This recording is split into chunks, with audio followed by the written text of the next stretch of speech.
April 1971 স্বাধীন বাংলা বেতারে প্রচারিত মুক্তিযুদ্ধকালীন প্রবাসী বাংলাদেশ সরকারের প্রধানমন্ত্রী ও আওয়ামী লীগ সাধারণ সম্পাদক তাজউদ্দিন আহমেদ তার ইংরেজি ভাষণে পরিষ্কার করে বলেন, The brilliant success of our forces and the daily additions to their strength in manpower and captured weapons has enabled the government of the People's Republic of Bangladesh, first announced through Major Ziaur Rahman, to set up a full-fledged operational base from which it is administering the liberated areas.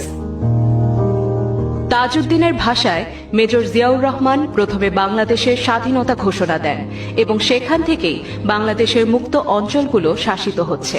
অর্থাৎ ২৬শে March থেকে শুরু করে ১৭ই April প্রবাসী সরকার গঠন পর্যন্ত জিয়াউর রহমান ব্যতীত কোনো শাসক, প্রশাসক, সরকার বা রাষ্ট্রপ্রধানের দাবিদার ছিলেন না।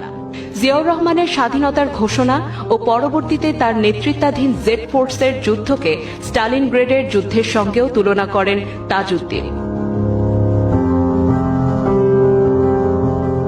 মুক্তিযুদ্ধের দলিলপত্রের ৩য় খণ্ডের ৮ম পাতায় ১১ই এপ্রিল তাজউদ্দিন আহমেদের ভাষণে জিয়াউর রহমানের এই বিষয়টি স্পষ্টভাবে লেখা আছে।